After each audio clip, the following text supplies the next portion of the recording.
Nehemiah, Kapitulo 2, mga talatang 13 hanggang 18. Okay, lolobin po ng Diyos, ating tatalakayin pa ito ng ilang mga linggo bago po nating lubos na iiwanan. Meron pong mensahe ang Diyos sa atin sa topic na ito natin pinag-aaralan. At gaya ng aking sinasabi, ang mga mensahe ng Panginoon ay huwag nating ibaliwala, at ang aking dalangin ito ay matanim at maging tunay sa ating mga buhay. Hindi kaagad na ipinararanas ng Panginoon. Ang aking napansin, ang pakikitungo ng Panginoon sa atin ay sang-ayon sa Kanyang lalim ng ating pagtatalaga sa Kanya. Kakaibang spirituality ng bawat sa atin. So, huwag po kayong mainip kung ang mga bagay na ating pinag-aaralan ay hindi pa nagiging tunay, pero kayo po ay maghintay. Darating at darating mga bagay na yan sa ating mga buhay. Amen? Nandiyan po ba kayo? Minsan po sa bilis ng aking pagsasalita, minsan sa bagal, sana po ang inyong mga pag-iisip ay hindi lumilipad. Okay? Even po nating lahat ng kabalisan, mga pressures, yung mga gagawin natin pagkatapos nito, ng ating service, ang aking pong inihiling sa loob ng 2 oras o more than an hour na lang, ito natin ang ating buong kaisipan sa Panginoon. Amen? So, ito po'y mahalaga na ating pong matanto ang bagay nito. Ating pong basahin ang ating teksto. Tinitignan ko po si Sir Karina sapagkat sinabi niya kanina, dalhin ko ang aking salamin. Sapagkat sa aking pagbabasa ay parang grade 1 ako, sapagkat hindi ko nakikita ang mga titik nito. Okay, bear with me. Sumapit ako sa Jerusalem, sabi ni Nehemias, 3 araw na ako roon, ay hindi ko pa ipinaalam kanino man ang panukalang pinagagawa sa akin ng Diyos tungkol sa Jerusalem. Okay, verse 12. Tuloy po natin. Na mag-aating gabi noong 3 araw, gumising ako at lumabas ng lungsod na may ilang kasama. Ako lamang ang may kasasakyang hayop. Gabi pa nang lumabas kami sa pintuang lambak, dumaan kami sa bukal ng dragon patungo sa pintuang labasan ng basura. Pinagmasdan ko ang gibang-gibang muog ng Jerusalem at ang mga pintuang nitong sunog. Nagpatuloy kami sa pintuang patungo sa bukal hanggang sa bukal ng hari. Pagdating doon, walang madaanan ang sinasakyan kong hayop. Kaya tinunton ko ang lambak at patuloy kong pinagmasdan ang muog ng lungsod. Madilim pa rin nang kami pumasok sa lungsod sa pintuang aming nilabasan. Nakabalik akong hindi namamalayan ng mga pinuno sa lungsod, kaya hindi nila alam kung saan ako nanggaling at kung ano ang aking ginawa. Kahit sa mga Hudyo, mga saserdote, mga maginoo, at maging kanino man ay wala akong pinagsasabihang na aking gagawin. Ngunit sinabi ko sa kanila, pagkatapos, nakikita ninyo ang kalunos-lunos na kalagayan ng ating bayan. Wasak ang Jerusalem at sunog ang mga pintuan ng lungsod. Magtulong-tulong tayo, itayo nating muli ang muog para hindi tayo malagay sa kahihiyan. Sinabi ko sa kanila kung paano ako kinalingan ng Diyos at kung ano ang sinabi sa akin ng hari. Kung gayon, magsimula na tayo ng paggawa. Ang tugon nila, kaya masigla silang nagtulong-tulong sa magandang nilang layunin. Siguro po sa panglimang serye na o panglimang tape natin ito na aking binabasa, ang tekstong ito ay unti-unti ay atin na pong nakukuha ang mensahe ng Panginoon sa atin. So ang ating paksa na pinag-aaralan ay patungkol po sa panunumbalik o pagbabalik sa kabanalan. The restoration of holiness. At ang mga mensahe ng ating inamit ay halos dito nakasentro. At ang kabanalan, gaya ng ating sinabi, ay hindi bigla nakikita sa ating mga buhay. Ito ay isang proseso. Sa loob po ng 4 na linggo na, ang ating pinag-usapan ay patungkol sa pader, ang muog ng Jerusalem, nagiba at sira. At alam natin kung anong sinasabi nito sa ating buhay ngayon, na ang mga pader ng iglesia ay wala na pong proteksyon laban sa kasalanan. Ang kasalanan ay nagahari halos at mga maling mga doktrina ang nagpapasok at Satanas nakakapasok sa iglesia na hindi namamalayan ng marami sapagkat ang muog at pader ng iglesia ay wasak at sira dahil sa kasalanan. Ating pinag-usapan din ang tatlong aspekto ng ating katubusan. The three aspects of our redemption. Ang tatlong aspekto ng ating katubusan ay tatlong bagay. Do you still remember them? What are the three aspects of our redemption? Number 1 is justification. Number 2, what? Sanctification. Number 3 is consecration. Ito ang tatlong aspekto ng ating katubusan. Ang justification o pagpapawalang sala. Pangalawa, ang pagpapakabanal. At ang pangatlo ay konsegrasyon o ang pagtatalaga o ang paglalaan. Ito ay mahalaga. Ito ang kabuuan. Listen, ito ang kabuuan ng ating katubusan. It means ito ay proseso. Tayo nagpapasimula sa justification, sa pagpapawalang sala. So, ang nangyayari po, pwede kang ikaw ay italaga sa gawain ng Panginoon, pero hindi ka pinawalang sala at hindi ka banal. Ang ganitong kombinasyon po ay pwede at ito po yung ating nakikita sa ilan po mga tao na lumalabas para magministeryo, maglingkod, pero hindi pa nila nasumpungan. They have never met Jesus at hindi sila banal. Subalit, ang proper aspects po, ang tama o wastong aspekto ng Diyos ay taglayin ang lahat ng ito. Okay? Na tayo ay pinawalang sala, tayo ay binabanal, at tayo ay itinalaga. Ito po ang kabuuan, ito ang aspekto na nais ng Diyos na Kanya makita sa atin. At alam po natin, tayo po ay pinawalang sala. We're justified by our works ba? No. Hindi tayo pinawalang sala ng ating mga gawa, tayo pinawalang sala sa pamagitan ng dugo ng ating Panginoong Hesukristo na nabubuo sa bundok ng Kalbaryo sa krus. Okay? So, ito po ang nagpawalang sala sa atin. Sapagkat sinasabi ng Biblia, without the shedding of the blood, there's no remissions of sins. So, iyan po ang naghuhugas sa ating mga kasalanan, ang dugo ng ating Panginoong Hesukristo. The way to God is Jesus. Ang daan tungo sa Diyos ay sa pamagitan ng ating Panginoong Hesukristo. God is not a person, gaya ng ating pinag-aralan. If God were an individual, if God were a Homo sapiens, sinasabi, if God is a human being, kung ang Diyos ay isang tao, ay hindi niya po hihilingin sa atin ang dugo, gaya ng kanyang hiniling sa lumang tipan. Okay?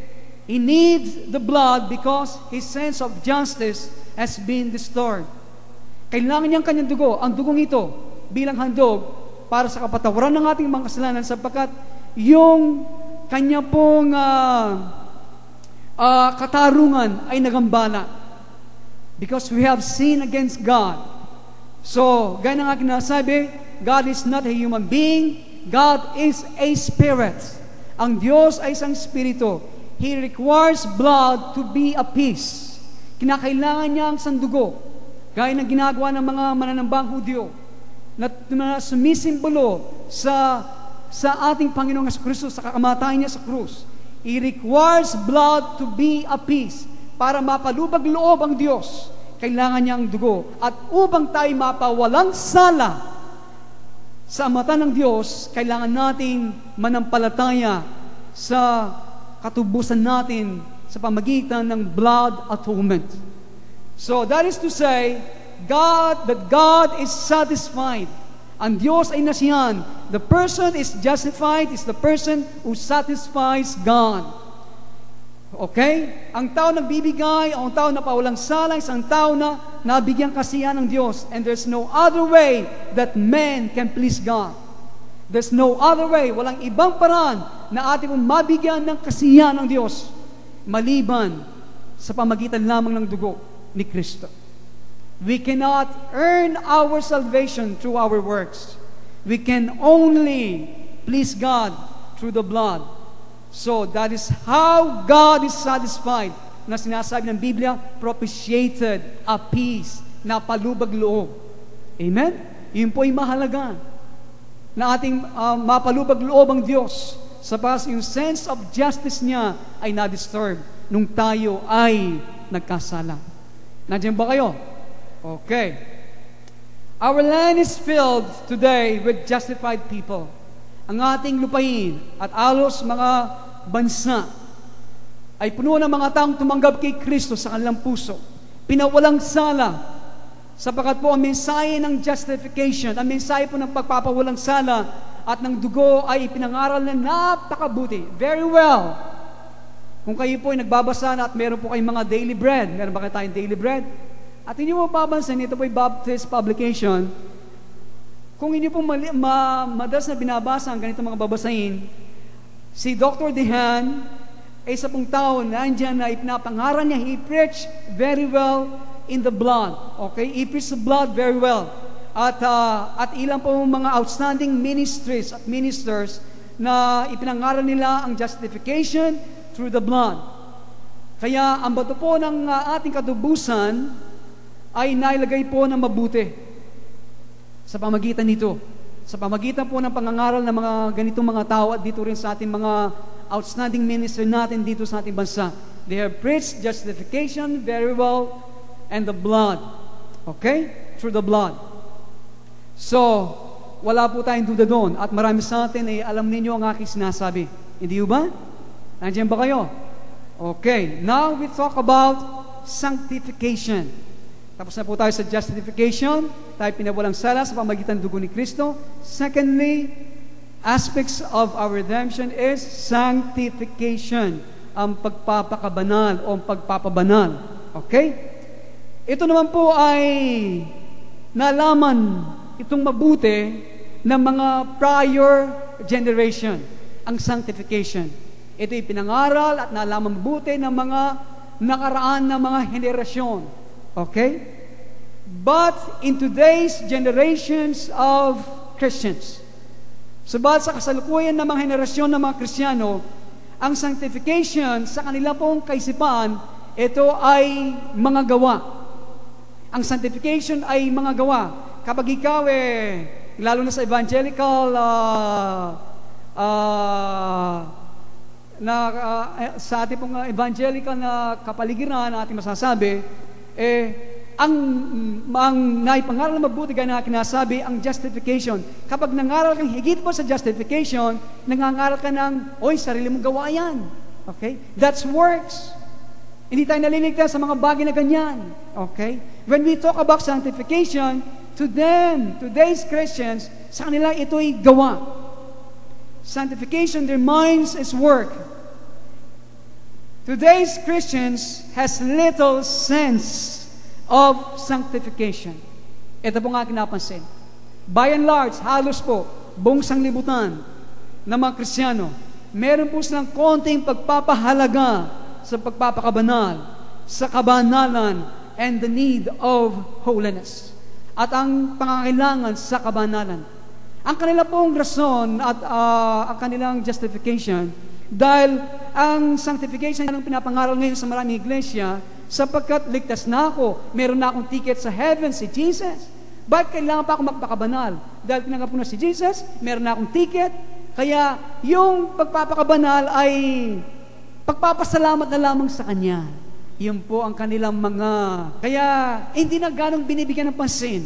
Kaya inyo po napapansin nakaraan na dekada, puro evangelism. That's good. Yan po ay bahagi ng ating ministeryo na paghikayat ng maraming kaluluwa sa Panginoon. Pero ngayon sa pagkilos ng Diyos, yung mga taong tumanggap kay Kristo, kailangan dumaan sila sa ganitong yugto ng kanilang pananampalataya. Ang pagpapakabanal, ang sanctification. Subalit ang nakakalungkot at ating idalangin, halos ang laman ng iglesia at nadidinig ko sa maraming mga Kristiyano, laging grade 1 ang pinapangaral ngayon sa mga pulpito. Lagi kang grade 1. Pagtanggap kay Jesus, 20 years na ako sa loob ng iglesia, lagi ganun pa rin ang ipinapangaral. So, kaya ang nangyayari, gaya ng aking nasabi, ang ganitong pangangaral, justification, it won't save people. Medyo radical yun, pero aking paliliwanag mamaya. Okay, kung tayo namatay ngayon, tayo tumanggap kay Kristo, we will be with Him, okay? Tayo pupunta doon sa spiritual paradise, pero iba yung pagligtas ngayon, ang ibig sabihin nito sa atin, hindi ba? Okay. So, sanctification. Someone is saying, hindi po, meron po nagsabi ganito sa atin, at ito'y nasabi ko na hindi po katagalan, meron po mga Kristiyano, listen, baka ikaw po itong napuna. Meron pong mga tao nagmamatsyag sa atin sa iglesyang ito. At sa mga tao nandito at nagmamatsyag, they're watching also our teachings. Alam po nyo, sa kalit ng ating church, marami at halos mga iglesia ay nagmamatsyag, nagbabantay, naghahanap ng butas sa atin. Sapagkat, number one, nabalita tayo mga kulto na. Okay? Kulto. Ang ibig sabihin ng kulto malayo ka sa katuruan ng mga Kristiyano. So, at iba pang mga bagay. So marami, listen, ang nagmamatsyag sa iglesyang ito, sa mga tao nandito, at sa ating mga katuruan. Meron po nagsabi, hindi po katagalan ang kanilang sinabi, na tayo daw ay mga selfish na mga Kristiyano. At tayo daw ay masyadong spiritual dahil sa mga ginagawa ng ilan sa atin. We pray and we worship differently and our songs are different from the songs that they sang. So, ang nangyayari po, selfish daw tayo sapagkat lagi natin sinasabi, work out your own salvation with fear and trembling. Hindi ba? Pagtrabahuin mo ang iyong kaligtasan na may panginginig at takot, hindi ka ba selfish? Hindi ka nagmimisyon? Ang sarili mo lamang ang inaatupan? See? They can twist the truth. Pwede nilang baloktutin ang katotohanan, pero hindi naman yun ang ating sinasabi. Nandiyan ba kayo? Alam niyo po na, certainly, listen, holiness, preaching, and living, people do excesses. Ito po, I'm aware of that. Ang pangangaral po patungkol sa kabanalan at pamumuhay sa kabanalan, ang mga tao po ay minsan nangyayari, sila po ay lumalabis at sumusobra. Meron pong ganito. They become preoccupied with this. Masyado na pong naging okupado sa mga ganitong katuruan patungkol sa kabanalan. At kung hindi mo ginagawa, ang kanilang ginagawa, sila po ay nagiging irritated sa iyo, naiiritat sila, at hindi po sila nasisiyahan sa iyo sapagkat hindi mo ginagawa ang kanilang ginagawa. So, anong nangyayari po, gaya ng aking sinasabi ito, this become an occupational hazard. Nagiging mapanganib na gawain nito. Yung ganitong minsan na meron tayong sinasabi, holier than thou attitude ka na. Masyado ka ng banal. Etc. Okay? Meron pong danger yan, ang ganitong pangangaral. Okay? Some do excesses. Meron naman talaga sumusobra. Pero listen, hindi na po ibig sabihin ng kabanalan ay mali. At ang mga taong nagpapakabanal at minsan sumusobra na sila ay mali. Listen, Listen to me. I want to tell you this. Holiness carried to extreme, ang kabanalan na minsan ito po ay sumobra. Okay? Minsan ay nagiging labis sa ating paningin, mas mabuti kesa na pinapangaral na biyaya ngayon sa maraming evangelical grace. Ano pong ibig sabihin? Sa maraming iglesia ngayon, ang pinapangaral ay puro biyaya. Ang biyaya, minsan, where everything goes. Minsan, pinapangaral ngayon, tanggapan mo si Kristo, pwede mo nang gawin ang lahat ng gusto mo. Okay? Ang lahat ay pwede mo nang gawin. Andiyan ba kayo? Mas mabuti pa ito na minsan ang mga tao na sumobra na nga sa kabanalan kesa sa biyaya na pinapangaral. Ang biyaya ngayon, o yung kabanalan. Nandiyan ba ang ibig sabihin? Are you with me? So, minsan po, listen to this. Minsan napapansin siguro mga babae, nakasanggol, napapansin po natin yan, may mahabang buhok, tignan mo, napaka-religyosa ng babae yan. Yan na kagad, ang kanilang paghahatol. But remember, God is holy. Ang Diyos ay banal. And God will accept that kind of thing. Tatanggapin po ng Diyos ang ganitong bagay. Mahaba ang buhok kung gusto nila. Okay, nakasanggol, maayos ang kanilang mga buhok kaysa iba't ibang kulay. Ang mga kabataan, they can easily get some dye in their para ma-dye ang kanilang mga buhok. Okay? God will accept that kind of thing, but God will not accept. Ang Diyos ay hindi niya tatanggapin ang paglalasing, ang pagdroga, at pagmumura. Some of the people that criticize us for trying to be holy are profane in their speech, which is a devil. It's a devil of swearing. Ang mga tao minsan na nagpupuna sa atin na tayo nagpupunya maging banal, ay minsan mga tao na sa kanilang mga pananalita ay puno ng pagmumura. At ito'y mula sa diablo, ang diablo ng pagmumura. Nandiyan ba kayo? I know po, alam ko na you can get a devil of religious pride, okay? I'm aware of that. Na tayo makakuha ng isang demonyo ng espiritu ng reliyosong kapalaluan. We are aware of that. You can get this devil religious pride. At meron po mga tao na nakakakuha nito. But as I say, ito po ay isang mapanganib na gawain. Pero hindi po ibig sabihin na, halimbawa, dito po sa ating kalsada dito, na minsan dineclare na mapanganib na mag-drive dyan. Pero hindi ibig sabihin kapag mapanganib mag-drive dito sa ating kalsada na hindi ka na magdi-drive. Hindi ba? Nakuha niyo pang ibig sabihin? Ang ibig po sabihin na there are dangers in holiness preachings and living. Meron pong panganib yan sa pangaral po ng kabanalan at sa pangaral ng sa pamumuhay ng kabanalan.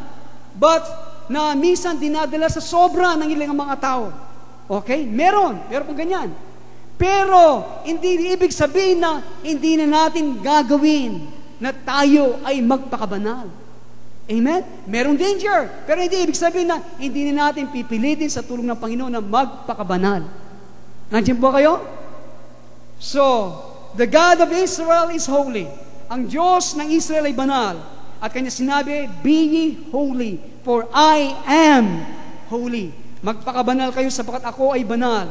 At kanya rin sinabi, blessed are the pure in heart, for they shall see God. Mapalad ang mga dalisay na puso, at sila'y makakakita sa Diyos. And again He said, for without holiness, no man shall see God. Kung walang kabanalan, walang makakakita sa Diyos.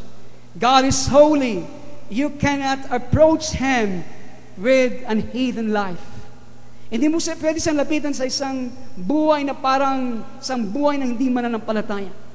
Hindi po pwede natin lapitan siya. Hindi po natin siya pwedeng lapitan sa ganitong klaseng buhay. Alam niyo mo mga kaibigan, wala po akong pakialam, okay?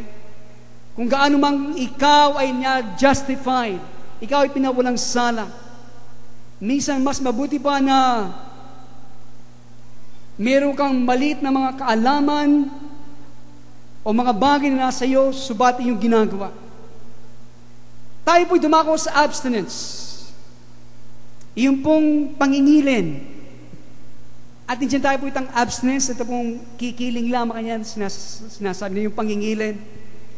Some of God's people are very strong about caffeine. Listen to this. Kayo ba'y nakatagpo ng ganitong mga tao? Meron pong ilang mga Kristiyano ay napakalakas nila sa caffeine. Ang ibig sabihin kapag ikaw umiinom ng kape or tea, these are very rich in caffeine.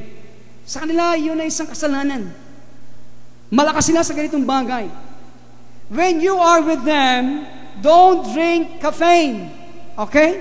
Kapag kasama ninyo ang ganitong mga Kristiyano na meron silang conviction na huwag inom ng ganitong mga iinumin, huwag po kayong uminom.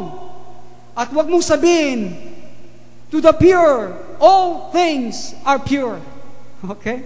Sa mga dalisay o sa mga puro, sa mga banal, lahat ng mga bagay ay banal.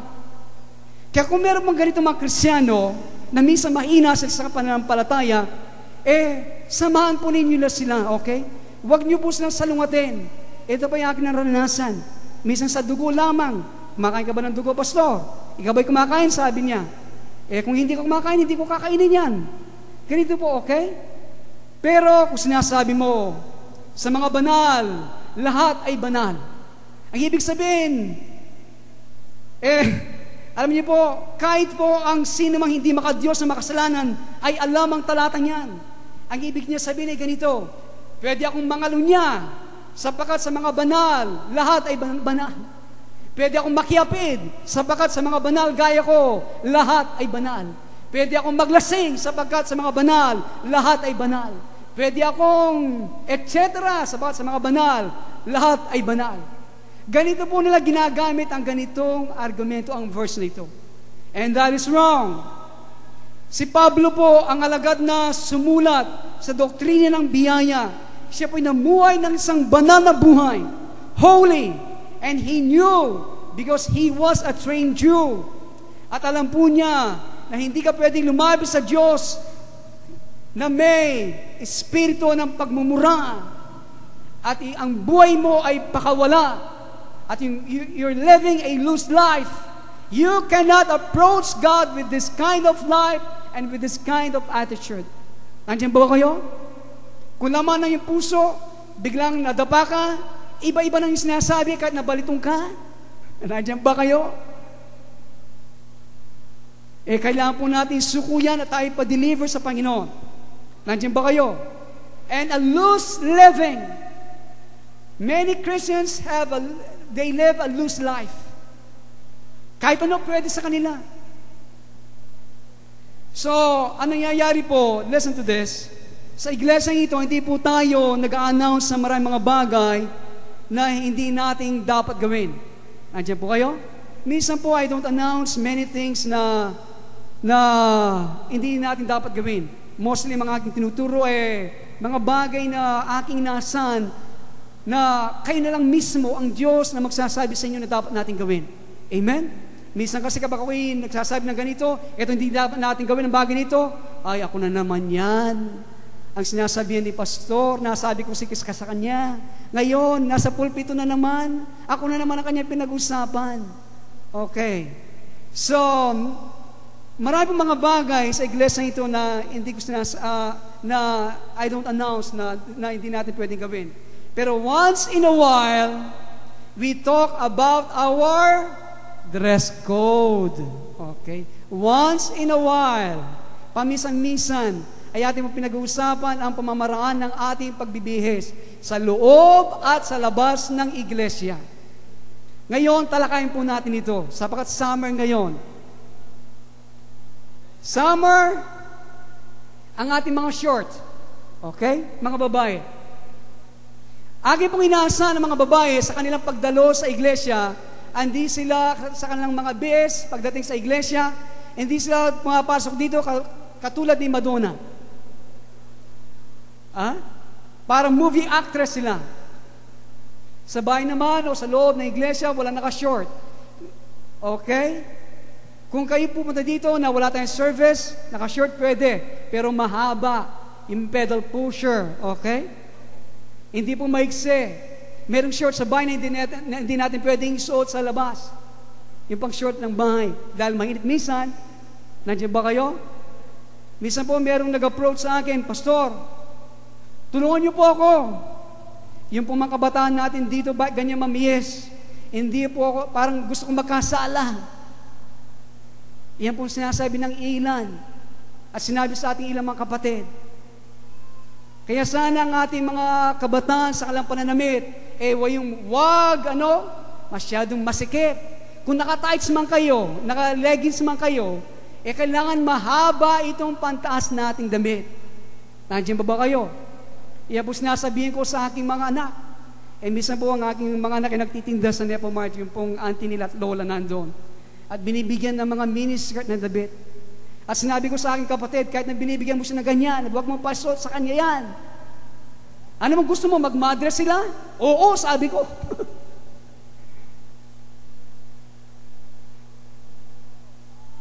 Nandiyan ba kayo? So mga kabataan, be careful what you wear. Minsan nagre-reflect yan sa ating spirituality kung paano tayo kalalim sa Panginoon. Amen? So, minsan ganito loose living tayo, mga kabataan, mga matatanda. Okay? Kailangan konting ingat, lalo na sa pananamit.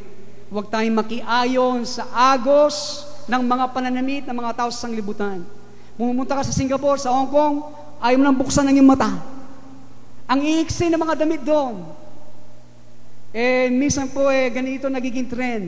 Kung hindi ka naka-miniskirt, hindi ka nakalitaw yung pusad mo, wala ka sa modelo. Minsan, nandiyan na si pastor, talon na kayo sa swimming pool. Okay?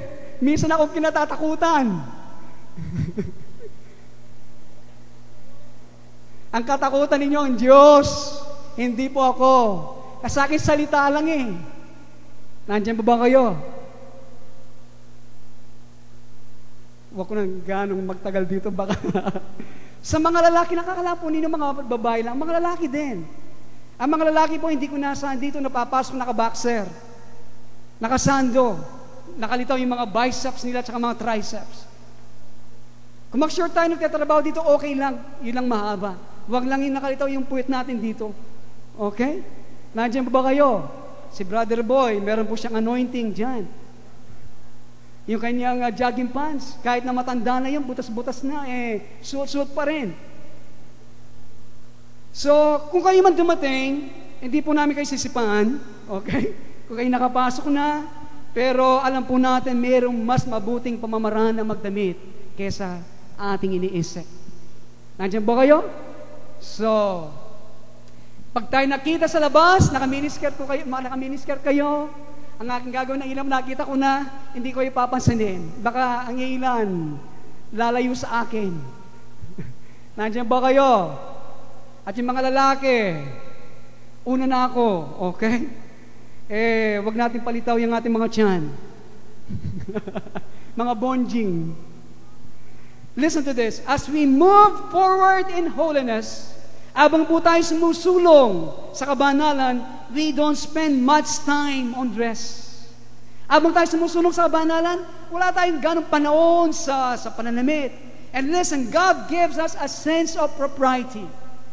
Binibigyan tayo ng Diyos na isang pandama, ano yung angkop at bagay sa atin habang tayo lumalago sa kabanalan. Alam niyo po, alos itong nakaraan ng mga buwan lamang, ako po'y nakapagdamit ng ganito. For almost 10 or 15 years, hindi pa ako bumili ng damit. Nakakaya mo sabihin, ang aking medyas, minsan susot ko, 3 buwan hindi nalalaba. Tinatago ko. Kasi isa lang baka mawala. Kasi po sa amin, kapag nalaba, minsan nawawala na. Ngayon lang ako binihisan ng Panginoon. Sa akin pong pagpunta-punta ng Hong Kong na minsan libre pa. Doon mura mga damit. Gaya po nito, 30 pesos lang. 35 pesos. 10 patakas, 10 Hong Kong dollars. At sinabi ko sa ating mga kapatid, ngayon lang ako binihisan ng Panginoon for almost 15 years. Binibigyan ako, ano yung binigay sa akin, yun ang ginagamit ko. Malaki man o maliit.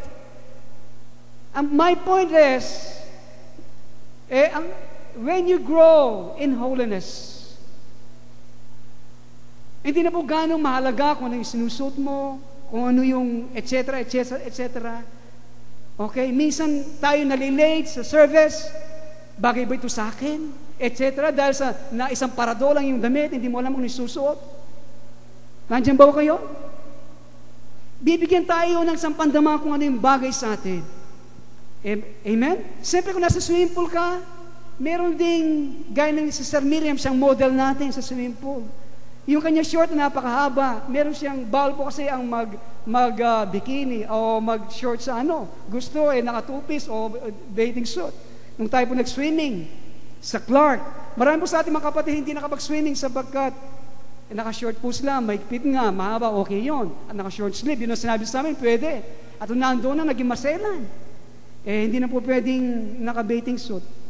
Kaya hindi nakapag-swimming. Siguro, pansapa tayo.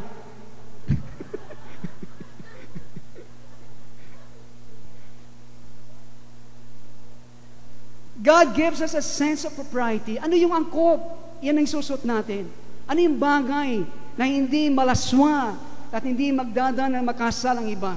Okay? Of course, na we know He is a holy God, and when we draw near to Him, kapag tayo po lumapit sa Kanya, we begin to be delivered from unclean spirits. Habang tayo lumalapit sa Kanya, tayo po nagiging malaya sa mga maruming espiritu. na sa ating buhay, kadalasan na hindi po nating alam kung ano ang mga ito. But the fire of the Lord comes on them and we become holy. Amen? Ngayon po, ang apoy na po ng Diyos ay dumarating sa inyo sa pamamagitan ng mga salita. So kung ito'y pahihintulutan natin, tayo ay nagiging banal. Okay? Amen? At lahat ay masasabi ng Amen. Palakpakan po natin, Panginoon, sa mga bagay na ganyan. Praise God. Kaya sabi ko sa akin, kay Ana Lu, yung binigay na maiksing damit na yan, tuglungan kay Jamanong niya.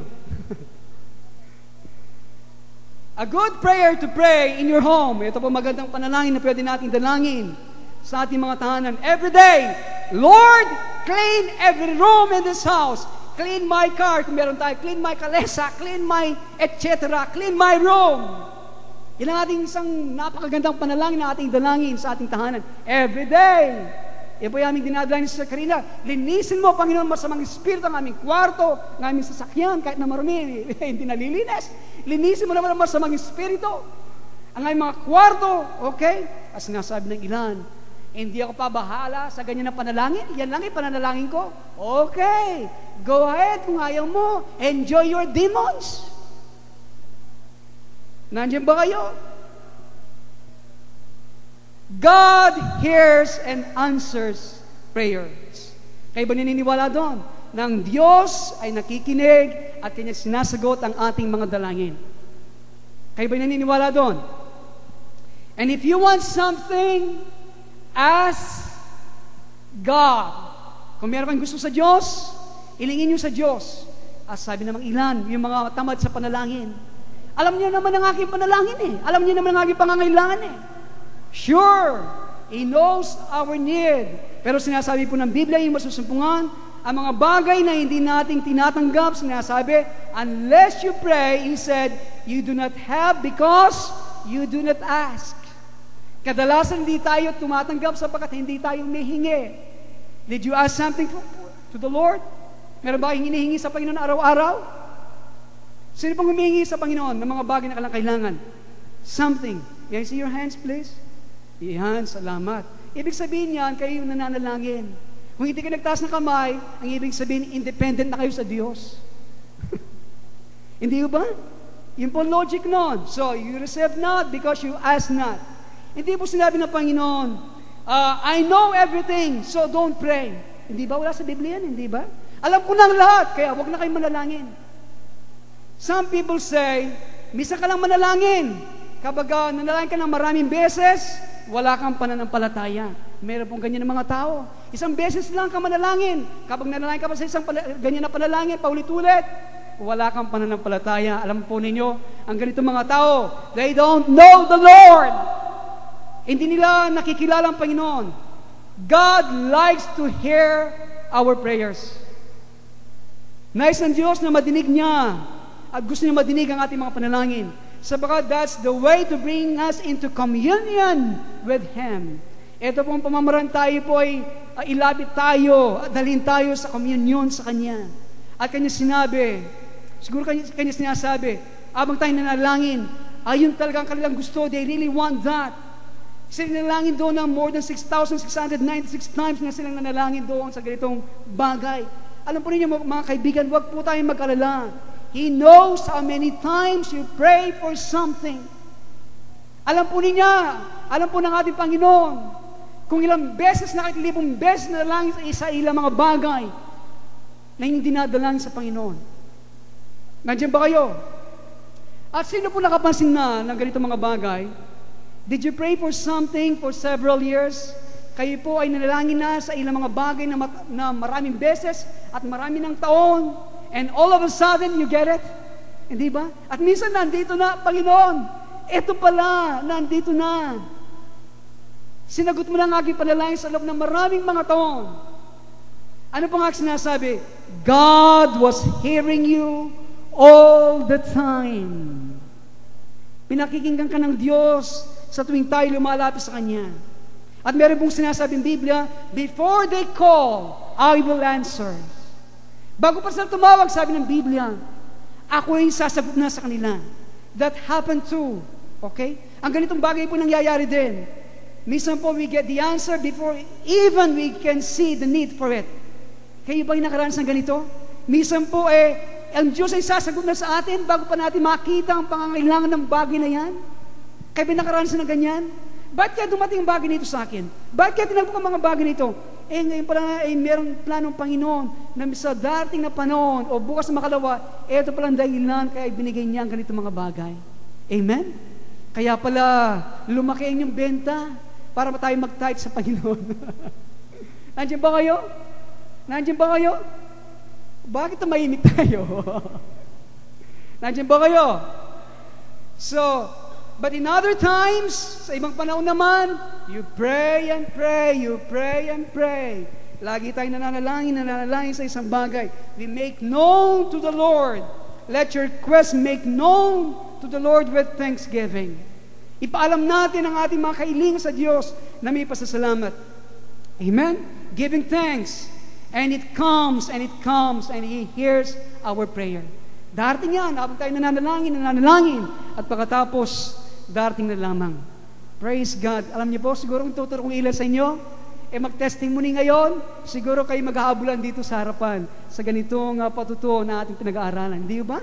Amen? Praise God. So sinasabi po ng ating Panginoon, whatever you shall ask in my name, I will do it. Ano mang hilingin ninyo sa aking pangalan, sabi ng ating Panginoon, aking gagawin. He will do it. Pero hindi niya po sinabi when He will do it. Hindi ba? Ano man hilingin niyo sa aking pangalan, gagawin ko. Pero hindi niya sinabi kung kailan niya gagawin. Yan po yung mahalaga. I-say, He will do it. Kanya sinabi, kanyang gagawin. Ano mang ating hilingin sa kanyang pangalan, He will do it.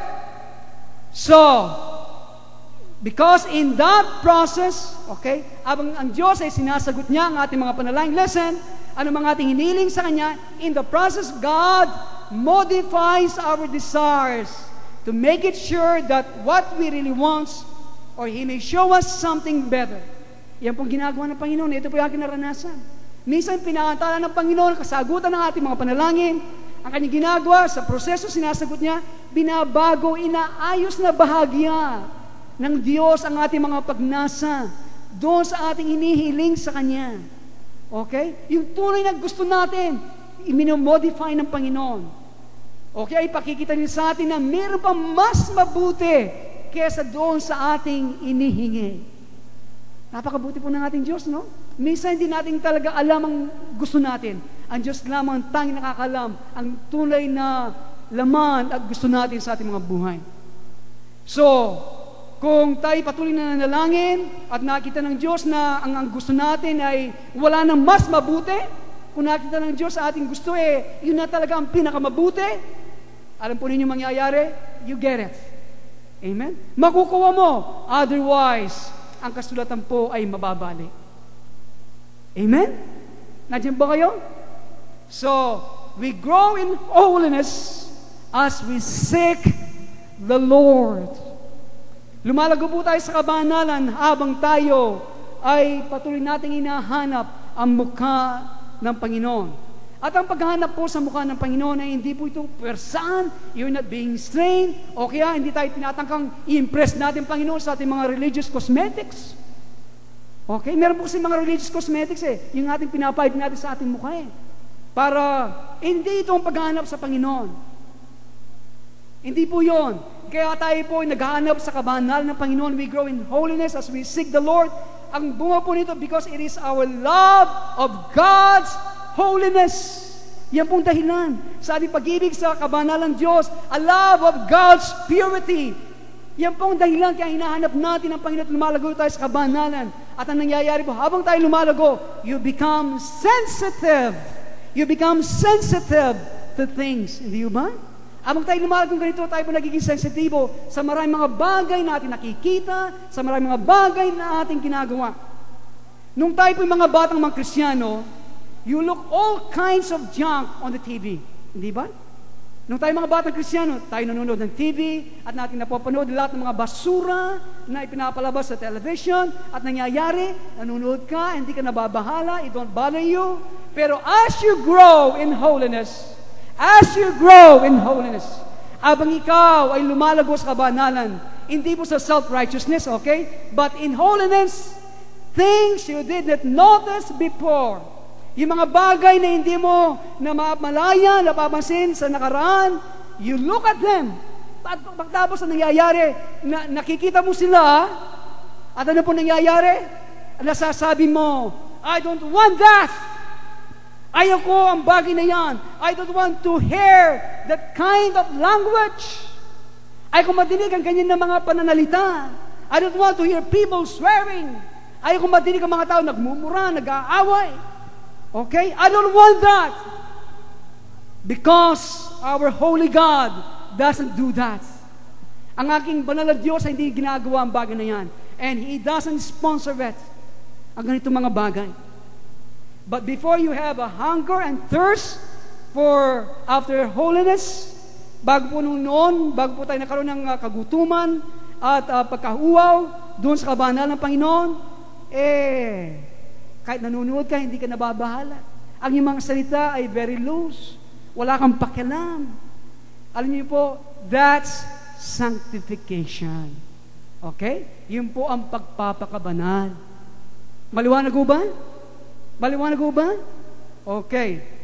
A very important of Christianity, as I mentioned to you, ito po ang nasabi sa inyo, the old-timers, yung pong mga unang mga Kristiyano sa atin, kanila pong sasabihin, the only sign of justification is sanctification. Ang tayong tanda na tayo po pinawalang sala ng Diyos, ay tayo po ay binabanal ng Diyos. The only proof that you have been really justified is you are living a holy life. Okay? Kung tayo talaga pinawalang sala ng Panginoon, kung talagang tinanggap natin ang Panginoon sa ating puso at buhay ng Panginoon, inugasan tayo ng kanyang dugo ng ating mga kasalanan. Ang tanging prueba na kayo ay pinawalang sala kung tayo nagpapakabanal sa araw-araw ng ating mga buhay. At alam niyo po, siguro napakahirap na ilarawan ng isang tao na nagsasabi siya ay pinawalang sala, he was justified and everything, and their life is unholy. Hindi ba? Napakahirap ilarawan ganitong buhay. Promiscuous, undisciplined, walang kagalakan, lasenggo. Okay? And they say they have eternal life. At sinasabi na meron silang walang hanggang buhay. At sila'y born again. Aking masasabi, that's nonsense. Walang kwenta, walang kabuluhan. Yun ay basura. The sign that we have come to Jesus as we begin to bear His personality in us, His image. Andiyan ba kayo? Ang santanda na tayo po ay lumapit kay Jesus, kung tayo po nagpasimula na ating pasanin at ipahayag sa ating personalidad ang kanyang wangis. At alam po natin, listen to this, listen, okay, listen. Hindi po bigla nangyayari ito, hindi ba? It doesn't grow to you at once. Minsan po, isang pastor lumapit sa akin kagabi, sabi niya, dahil nangangaral siya ng ganito. At may mga member na lumalapit sa kanya, Pastor, sa tuwing nangangaral ka ng ganyan, gusto ko nang umalis sa iglesia. Para bagang sabi niya, hindi ko na matakasan at hindi ko na mapatawad ang aking sarili sa mga bagay na minsan na aking nagagawa. Alam po natin ganitong bagay ay proseso. Paintulutan po ninyo ang Panginoon kumilos at makitungo. Huwag kayong bumitaw. Okay? Ganyan ang kalagayan ninyo, magpakalalim pa kayo sa Panginoon. Huwag kayong bumitaw sapagat kapag ganyan na ang ating nadadama, that's the best time to grow. And that's the best time na inyong maranasan at mapatunayan na ang ating Diyos ay buhay, nagmamalasakit, is gentle and kind. Hindi po maranasan, I challenge you. Basta, don't give up. Okay? Bear with God and bear with yourself. Okay? So, ito po ang iniingi ng Panginoon sa atin. Not all at once. So, but you must grow. So if you are reading the Bible, you are exposed in the Word, then you become what? holy because Jesus is holy. Amen? Exposing the Word, reading the Word, habang binabasa mo yan, ang nangyayari na ikaw ay nagiging banal. Let me ask you something. Ako po ay tatanungin ko kayo, what would you have thought, ano pong ating iisipin kung ang Rabbi ng Nazareth na ito, na nagsasabi na siya ang anak ng Diyos, kung siya ay isang lasenggo, puno siya ng profanity sa kanyang bibig, pagmumura, siya'y desolate, siya'y malungkot, undisciplined life, meron siyang buhay na walang disiplina, everything goes, full of mischief, puno siya ng kalokohan, wala siyang kaseryoso, meron siyang kainitin ng ulo, meron siyang ill-tempered. Ang nangyayari, kung ating pagkakamali lamang, didikdik ka na sa lupa, sa pamagitan ng kanyang kamao. See, ang ganito pong aspekto ay patungkol sa kabanalan. And then here comes, dumating ang ganitong lasenggo, desolate, vile, ill-tempered, masagwa, malicious, masama, treacherous na individual, na panday individual. Siya ay chismoso, siya ay mapamintas, puno siya ng kapaotan, and he comes and he says, I am the Lamb of God who takes away the sins of the world. What would you think? Ano pong inyong isipin sa ganitong sasabihin ng Rabbi ng Nazareth? Siguro sasabihin natin, magbalik ka sa Bible school. Hindi ka pa nakapasa sa first semester. Bakit po natin sasabihin ito? Sapagkat we know instinctively, okay, that God is holy. Yan pong dahilan. Likas po sa atin, alam natin, kapag ganito ang sinasabi, na kapag sinabi mo, ikaw ay propeta, ang inaasahan sa iyo, ikaw ay namumuhay na banal. And when the people see this stuff po na nangyayari sa loob po, na nangyayari sa mga big TV ministries, which are issues of holiness, carelessness with money, carelessness with morality, these are all issues of holiness. And when they say this, what will the people say? Ano po sasabihin ng mga tao kapag nakikita ng mga bagay na ito? Phonies.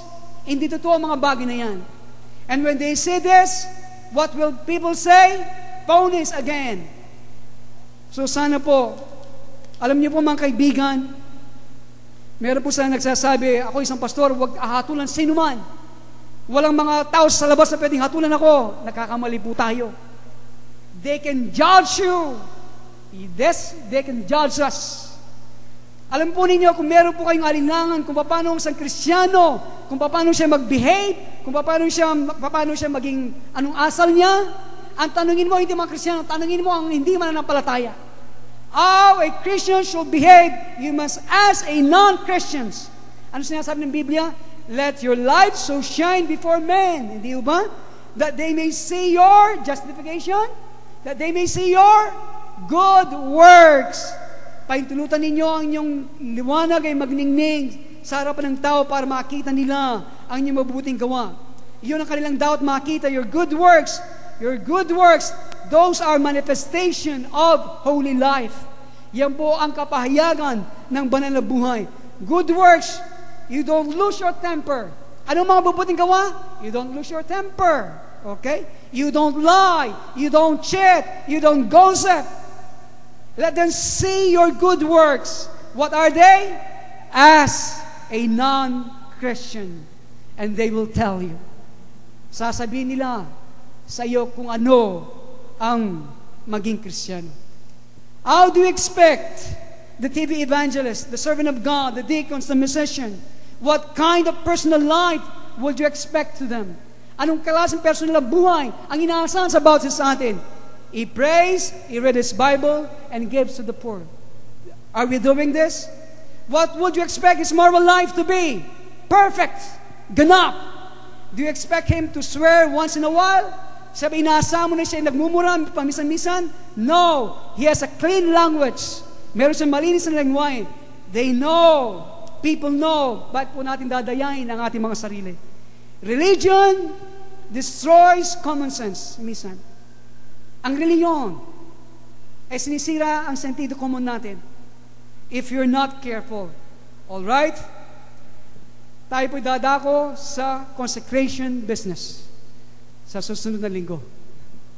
Okay? Natapos natin justification, sanctification, now consecration.